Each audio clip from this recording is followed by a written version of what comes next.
The day I was fired from Novatech wasn't the worst day of my life. That had come 6 months earlier when Mom's cancer returned. But standing in Marcus Sterling's corner office, watching him sneer at my request for flexible hours to handle her treatments, I realized just how cruel success could make people. Let me get this straight, David. Marcus leaned back in his Italian leather chair, his custom suit probably worth more than my yearly salary. You want special treatment because your mother is sick. Do you think Novatech became a billion-dollar company by accommodating everyone's personal problems? I stood my ground, 5 years of leading his R&D department giving me the courage to speak up. I've delivered every project ahead of schedule. I can work remotely when needed. My team supports. Your team? He cut me off with a laugh that didn't reach his eyes. Let's be clear. They're my team. Everything here is mine. That's what happens when you're the CEO. The Manhattan skyline stretched out behind him through floor-to-ceiling windows, a perfect backdrop for his power play. On his desk, business magazines featured his face under headlines like Tech's youngest billionaire and the new king of Silicon Valley. I just need 3 months. I tried again. The doctors say this round of treatment is crucial, and I need employees who put this company first. Marcus stood, straightening his tie. Your mother's health issues are not Novatech's concern. If you can't maintain normal working hours, I'll find someone who can. The threat hung in the air between us. I thought about Mom, how she'd raised me alone after Dad died, working 2 jobs to put me through engineering school. How she'd never missed a science fair or graduation, even when she was exhausted. How she'd beamed with pride when I landed this job at Novatech. Then I guess you'll have to find someone else, I said quietly. Marcus's smile was sharp as a knife. Security will escort you out. Your personal items will be shipped to you. He turned to his computer, already dismissing me. Oh, and David, don't expect a reference. As security walked me through the open office, past shocked colleagues and whispered conversations, I caught a glimpse of the presentation slides on the main screen. Project Quantum, $2.3 billion merger with Tech Corp Industries.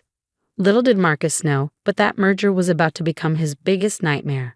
Because while he'd been busy building his empire on the backs of overworked employees, I'd been quietly building something of my own. The idea had come during those long nights at the hospital during Mom's first bout with cancer. Watching the medical equipment struggle to communicate across different systems, seeing nurses waste precious time dealing with compatibility issues, I knew there had to be a better way. For 2 years, I'd worked on it in my spare time, a revolutionary quantum computing protocol that could seamlessly integrate any technological system, regardless of manufacturer or operating system. The ultimate universal translator for the digital age. Novatech's contracts included the standard clause claiming ownership of any innovation developed using company resources. But I hadn't used a single company resource. Every line of code had been written on my personal laptop, every test run through servers I built in my garage. And 3 months ago, just after Mom's cancer returned, I quietly filed the patents under my own name. The same patents that Novatech's merger with Tech Corp desperately needed to succeed. Walking out of the Novatech building for the last time, I pulled out my phone and made 2 calls. The first was to Dr. Sarah Chen, Mom's oncologist, upgrading her care package to the hospital's premium suite. The second was to my old college roommate, now a partner at Silicon Valley's top tech law firm. Hey, Michael, I said, watching Marcus's office through the glass walls as he probably drafted the company-wide email about my departure. Remember that patent portfolio we filed? I think it's time to take it public. The next morning, as I sat with Mom during her treatment, my phone buzzed with breaking news alerts. Mysterious PTNT FILING 3 TNs NLVATCHCORPMEOGR. Wall Street QESTIONS VIABILITW of $2.3 billion test-stage deal. NovatechStock Humanities on integration concerns. Mom looked up from her magazine, ever perceptive despite her illness. Something interesting on your phone, honey? I smiled, taking her hand. Just some business news, nothing as important as being here with you. But we both knew this was just the beginning. Marcus Sterling was about to learn a valuable lesson about what really matters in life. And it wasn't his corner office or magazine covers. Sometimes the worst day of your life becomes the catalyst for something extraordinary. And sometimes, when you choose love over power, you end up with both. The next few weeks passed in a blur of hospital visits, patent meetings, and increasingly frantic news updates about Novatech's crumbling merger plans. From my mom's premium hospital suite, I watched Marcus Sterling's empire start to crack. TechCorp demands answers on integration protocol. Novatech faces shareholder revolt over merger concerns. Sterling's $2.3 billion dream deal on life support.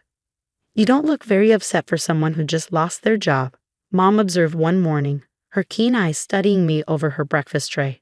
Despite the aggressive treatments, she hadn't lost her sharp insight. Actually, I smiled, setting my laptop aside. I think I finally found my real job. My phone buzzed. Michael, my patent attorney, calling with updates. David, it's chaos over there, he reported gleefully. Sterling's been in emergency board meetings for 3 days straight. TechCorp is threatening to pull out unless Novatech can guarantee system integration within 6 months.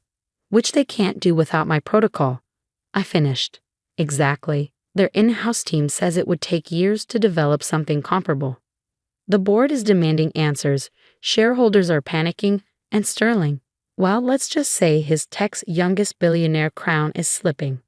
I glanced at Mom, dozing now after her morning medications. Have they figured out who owns the patents yet? No, but they're getting close. Sterling's lawyers have been crawling all over the patent office filings. It's only a matter of time. As if on cue, my phone lit up with another call. Nina Chen, my former deputy at Novatech's R&D department. David, she whispered urgently, Sterling's on the warpath. He just fired 3 people for disloyalty because they suggested looking for the patent holder instead of trying to build a new protocol from scratch. How's the team? Scared. Overworked. He's got everyone pulling 16-hour days trying to replicate your work. But David? She hesitated. There's something else. I overheard him on the phone with someone about alternative acquisition methods. He sounded desperate. I thanked her and hung up, my mind racing. Marcus Sterling hadn't built his empire by playing nice. When billions were at stake, people like him often decided that rules were for others. Sure enough, that evening, unusual activity alerts started pinging from my home security system. Someone had tried to access my garage where my development servers were kept. They're getting sloppy, Michael commented when I called him. I've documented everything. But David, you need to be careful. Sterling's not going to take this lying down. He was right. The next morning, a routine audit from the IRS arrived at my door. By afternoon, old college acquaintances were receiving calls about my concerning behavior. A reporter even showed up at Mom's hospital room, asking questions about my troubled childhood. Classic intimidation tactics, Michael assured me. They're trying to pressure you into revealing yourself. The good news is it means they're desperate. The bad news arrived 3 days later. Mom's doctor called me into her office, looking troubled. There's been a complication with the insurance, Dr. Chen said carefully. Somehow, all your mother's premium care authorizations have been revoked. They're saying she needs to move to standard care immediately. My hands clenched. Sterling. I'm sorry. Nothing. I stood up. Don't change anything about her care. I'll handle the bills directly. But Marcus Sterling's message was clear. He could hurt me through the people I loved. Walking back to Mom's room, I made a decision. It was time to stop playing defense. I called Michael. Remember that press package we prepared? Release it tomorrow morning. All of it. The full reveal. Are you sure? Once we do this, I'm sure. And Michael? Make sure every major business news outlet gets the video of Sterling firing me. The security cameras had excellent audio. The next morning, while Mom and I watched the sunrise from her hospital window, my phone exploded with notifications. Fired Novatech gauge engineer reveled as nliasteroi kent holodier. Steer lines fatal mistake. Full video of confrontation goes IRL. Novatech board KL's emergency meeting as SHR IS plunge 40%. Mom picked up her tablet, reading the headlines. Is this why you've been smiling at your phone all week? I took her hand. Part of it. The other part is your latest scan results. The treatment's working, Mom. Tears filled her eyes. You didn't have to give up your job for me. I didn't give up anything. I just finally understood what you always taught me. Real success isn't about corner offices or magazine covers. It's about doing the right thing, even when it's hard. My phone buzzed again. A message from Nina. Sterling's called an all-hands emergency board meeting for tomorrow morning. He's ordered every department head to attend, including former employees. David, I think this is it. I squeezed Mom's hand. Get some rest. I have a meeting tomorrow. Give him hell, honey, she smiled. But remember, revenge isn't about destroying others. It's about building something better. I finish our old saying. I know, Mom, and that's exactly what I plan to do. Novatech's lobby looked exactly as I remembered it. All chrome and glass and carefully cultivated power. But this morning, the usual buzz of activity was replaced by tense silence. Every screen displayed the same news. Novatech's stock in freefall. The merger collapsing, and my face. The fired engineer who held their future in his hands. Security recognized me immediately. Mr. Wilson, the guard nodded respectfully, all traces of his previous dismissive attitude gone. The board is waiting in the main conference room. I checked my watch, 8:57 a.m. Right on time. The conference room fell silent as I entered. Familiar faces lined both sides of the massive table. Department heads, board members, and major investors. Marcus Sterling sat at the head, his perfect facade cracking around the edges. Dark circles shadowed his eyes, his designer suit slightly rumpled. David, he forced a smile. Thank you for coming. I believe we have some things to discuss. Do we? I took my seat, setting my laptop on the table. I thought Novatech wasn't concerned with personal problems. Several board members shifted uncomfortably. The video of my firing had gone viral, with Sterling's callous dismissal of my sick mother becoming a symbol of toxic corporate culture. The past is the past. Sterling waved his hand dismissively. We're here to talk business. Your integration protocol. Obviously, there's been a misunderstanding about ownership. No misunderstanding. I opened my laptop. The patents are registered to me personally. Every line of code was written on my own time, using my own resources. Your lawyers have already confirmed this. Then name your price. Sterling leaned forward. Everyone has one. I pulled up a document on the main screen. Actually, I have terms. Terms? Sterling's fake smile faltered. First, Novatech will establish a comprehensive healthcare fund for all employees and their families. Full coverage, no exceptions. That's not. Second, I continued, the company will implement strict work-life balance policies. No more 80-hour weeks or vacation shaming. This is ridiculous. Sterling stood up. We're offering you millions and you want to play social justice warrior?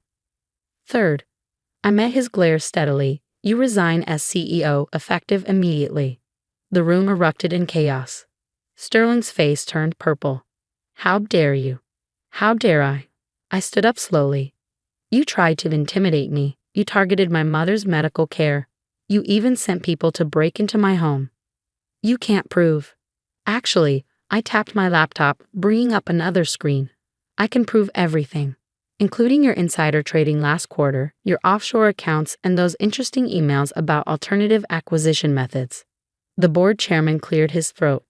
Mr. Sterling, perhaps we should discuss these allegations privately.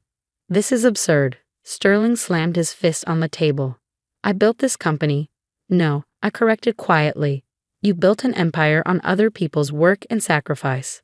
The real Novatech was built by engineers working overtime, by developers missing their kids' birthdays, by people like me who believed in creating something meaningful.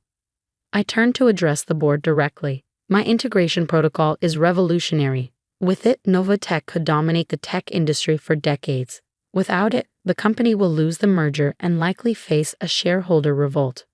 The chairman nodded gravely. Your terms, Mr. Wilson, are non-negotiable. I finished. But there's one more thing. I pulled up a final document, a press release announcing Novatech's new charitable initiative. The Grace Wilson Memorial Foundation, named for my mother, dedicated to supporting families facing medical crisis. You're insane, Sterling whispered. The shareholders will never.